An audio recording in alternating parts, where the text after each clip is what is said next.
Hi everyone, I'm Margie Drube with the Drube team at Five Cities Homes. I'm here today with June.glynn. She's with American Home Shield Warranty Company, and she's going to tell us what that means. Hi June, introduce yourself. Hi everybody, I'm June.glynn with American Home Shield, been in the industry a long time, and I'd like to tell you all not only just the great things about home warranty, but some of the pitfalls, some of the challenges as well. Great. So tell us what a home warranty is, including the payments and costs. Okay, so a home warranty is a 1-year service plan starting from the close of escrow through that entire year. And actually you can get a 2-year plan through us too, so I shouldn't just say that. It's for coverage in the event that things that we do have coverage on fail due to normal wear and tear. That's hugely important.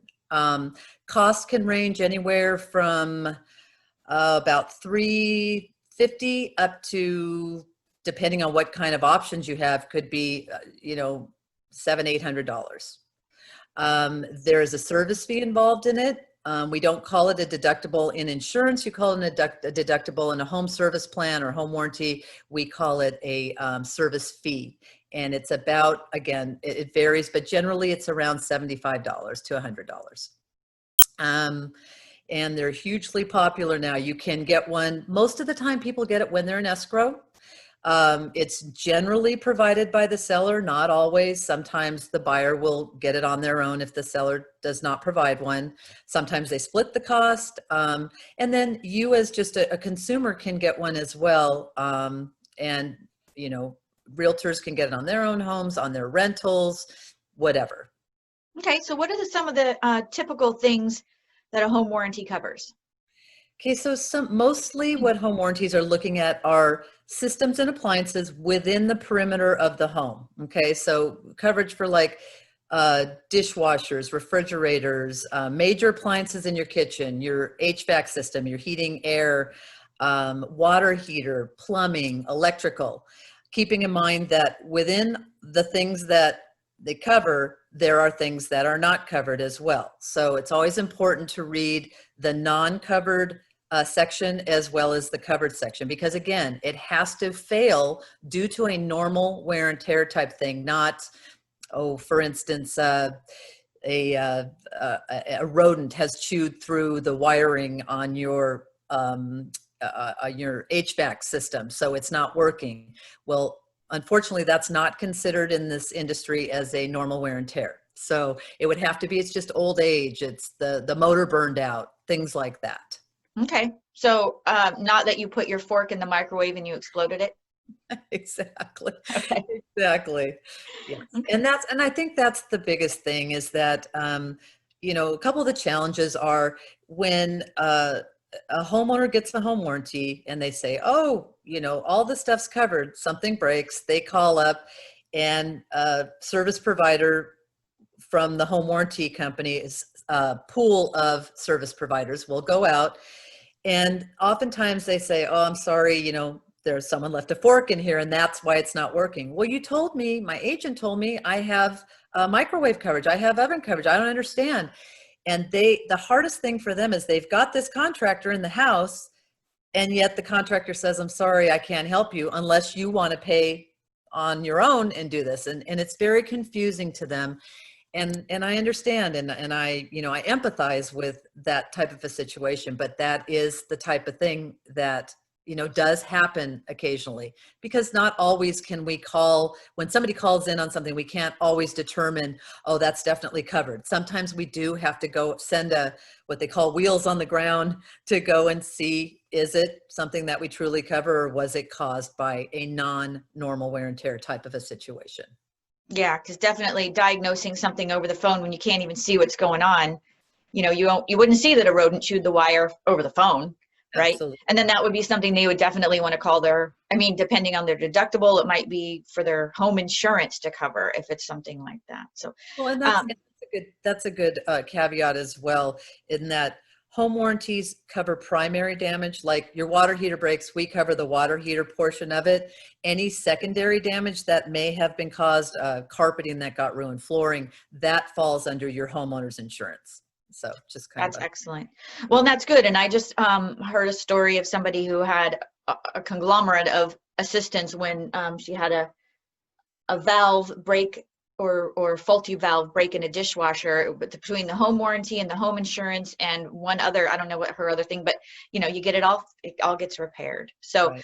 okay. And then tell us, how would a home warranty benefit a seller?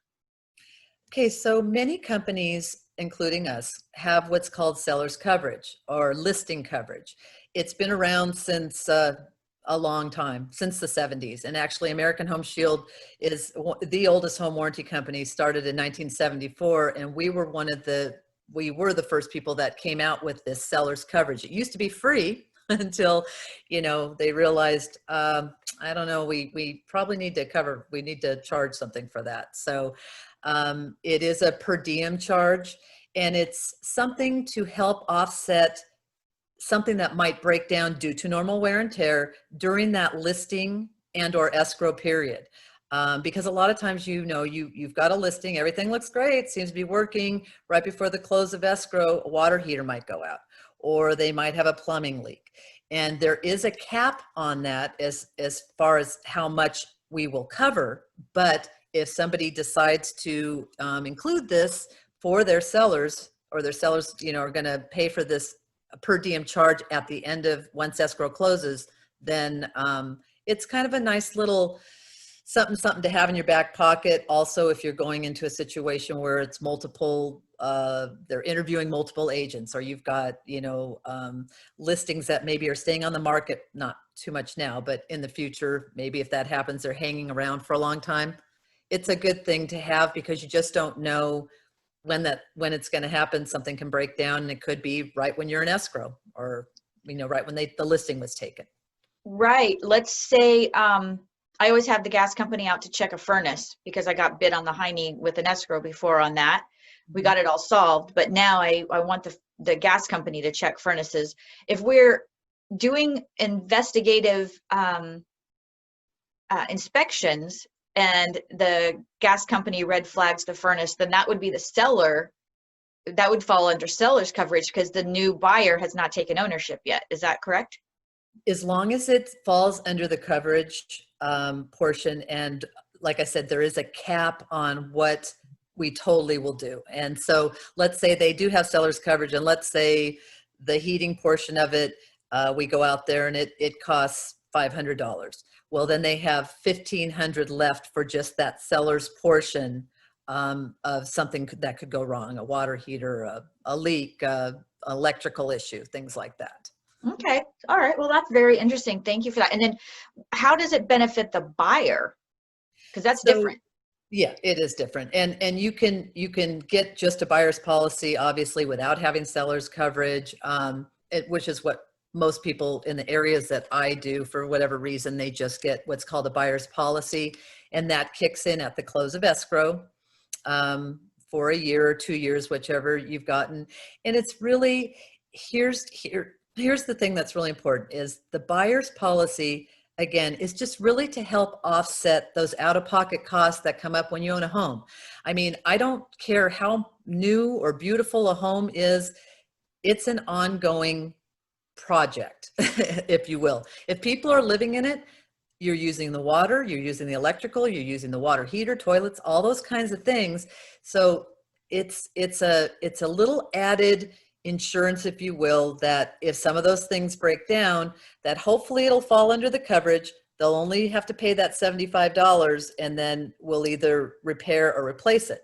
Now, there are certain things that there will be out-of-pocket costs on as well, sometimes with regard to HVAC and things like that, because if we have to replace an HVAC unit, we'll cover, the unit and some of the codes and things like that. But there's other costs, upgrades and things, that modifications that may need to be done, that are out-of-pocket costs across the board to the homeowner. Like duct work or something like that? No, we cover duct work, but there's just certain things. A lot of these, especially with HVAC, a lot of these units that they're putting in, because the standards keep changing within California to a different SEER, which is a seasonal energy efficiency rating. It keeps going up and up and up as to how much crud it can put out into, into the atmosphere or whatever. So California is always the leader in having a lot of extra paperwork and strict rules and things like that and regulations. So these units, they're bigger and they do conserve energy a lot better, but sometimes you've got to have a bigger space then to fit them and that type of thing. So there's modifications that may need to be made in that arena. With Freon's, they're not going to be doing the standard Freon anymore. That's just should be done, I think, at the end of this year. So new regulations with the type of Freon you can use. So. Right. Okay. And then I know that there's a special, not all companies, not all home warranties have it, but you guys do with a Rekey for the whole house. So yeah, I always recommend get new locks. Tell us about that. Yeah, and the Rekey is really, really popular. We rolled out with that about 2.5 years ago, I want to say. And what's the one thing when someone moves into a house that they want to do right off the bat? They want to get that home rekeyed. So we do try to get out there as soon as we can, but the people still have to they have to call us like they're placing a claim. And one of the things that we've really moved to, Margie, is we're calling it a home service plan. We're trying to get away from home warranty because I think it has a bit of a negative connotation in that most of the time when people call a home warranty, it's because something's broken and they're upset. They want it done right away. The nice thing about Rekey we also do a big screen installation, things like that, the HVAC tune-up. Those types of things are people just calling going, hey, I'd like to set this up. It's, it's kind of a softer, gentler introduction to home service plans. And so that's why we're starting to incorporate a lot more services that are not like, oh my gosh, this is broken, somebody get out here right away type of thing. So yes, in the Rekey, we do a 6-lock Rekey, existing lock Rekey. And I know that sometimes people want to move to, maybe what do you call it? Like a keypad or something, something digital or something like that. They just need to let them know. And they would have to pay the difference of, whatever our standard amount would be on a Rekey if they want to upgrade to something like that. And they could work that out most likely with the locksmith at the time. That's excellent. That's really good. And I like that you guys are moving away from the warranty to the service plan. I'll try to get that in my new patterns here. Right. And then what should people watch out for with a home service plan? What's something to watch out for? Well, again, and as well, okay, I mentioned a lot of things already, but I think a big deal is I've had people many times call, well, we called in and they said someone can't come out right away. And they need to understand it's not an emergency type of a service. Okay. They still have contractual obligations that our techs stick to, and parameters that, they're supposed to call within a certain time, make the appointment within a certain time. But, I understand a lot of times, especially when real estate agents have rentals, you have to get somebody out there in a certain amount of time, or there's repercussions, things that can happen. And I try to explain to people, look, if it's a time thing, don't look at the home warranty that way. That's not something that we look at like, oh my gosh, we got to do this like right away. They still have a certain amount of time to get out on certain things. So that's not going to happen. So again, patience, I guess it comes back to patience. Also, I think we talked about out of pocket. I feel that a lot of people think that, well, I've got a home warranty, so I'll just pay the service fee and everything's covered. And unfortunately, that's not how it works. So there are instances where out of pocket will come into play.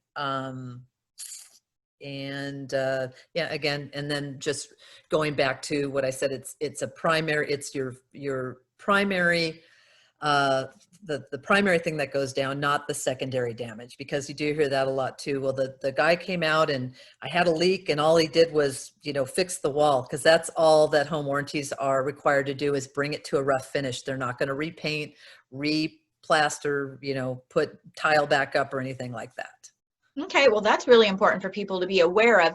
And most of the time, being aware of the limitations hedges off a lot of the expectations. And really, I know, like you say, people go, oh, well, I have a home warranty, I'm all covered. You've got some, you'll get in, perhaps the dishwasher will be repaired, but Well, gotta right, go right. beyond that. And I generally, if I always try to tell the agents that I work with, look, if you've got a client and they're asking a lot of questions, take yourself out of the loop and please send them over to me, because I'm more than happy to tell them all the goods and some of the questionable things that they might not ever, because let's face it, I mean, anything you buy, do you really read all the instructions? We don't until we have a problem. And then Right. it's like, where is that thing? I need to find, I need to look at this. So I want to kind of give them a heads up and let them know all of that stuff as well too. Good. And so on that note, what are one of the pitfalls, or a couple of the pitfalls, besides the fact that it needs to be exactly what the coverage is, right? That's for sure. And then there's some extra stuff they might have to pay for. What is another pitfall that we might need to watch out for? Well, I think too, again, just there's a lot of, at least what I deal with. So if someone sends me, hey, June, sign this person up, or these people want to get a home warranty, and they give me the address, I barely get any other information, and then sometimes there might be an amount. And I try to get back to everybody I can and say, hey, did they want air on this? Are there any options that they want to cover? Do they want pool coverage? Are they on septic? Are they on well? Things like that you don't generally think about. We have a roof coverage that's unprecedented in the industry, that, a lot of people, they see, oh, it's $150. Well, I don't want that, but there's nothing like it. It's really an incredible coverage, and it gives you more coverage than anybody else out there, and has some other really unique bells and whistles to it as well. So those types of things you want to know, and especially on the Central Coast, is the home over 5,000 square feet? Because the pricing that I kind of gave you in the initial part of this interview is, those are for homes under 5,000 square feet. Now, if you've got homes that are larger than that, or they have a guest house, you got to really look at that in particular. So we want to make sure, just as in any kind of insurance, if you will, that they're covered for the size of the house, whatever options they may want, all of this kind of stuff, and not find out after the fact. Although one thing, again, that we do offer is, if any of this does happen and something gets left out, we do give a 60-day grace period for people to either add a home warranty, upgrade a home warranty, add any options, and that's 30 more days than anybody else is offering. So, when you first move in, people are crazy and they don't really think about this stuff. So it's going to take them 30 days just to get settled, probably. So then they have another 30 to kind of, okay, now let me look at this thing. Do I need to do anything with this? So Great. That's all really, really great information. And June, everyone's going to have your link to perhaps send you an email if they have questions. absolutely. That is a lot of being willing to talk to people and help them understand what they're getting is a big bonus. And I really appreciate that from you. Thanks for your time today. Well, If you have anything else you want to add, go right ahead. But I think we've covered a lot about a You don't home want to hear anymore plan. from me. Thank you, Margie. I really, really appreciate the opportunity. And I hope, if nothing else, somebody gets a little nugget of something that they didn't know. That's all. Exactly. That's all I want. So, That's exactly right. Thanks so much. I really appreciate it. thank you. Stay safe. You too.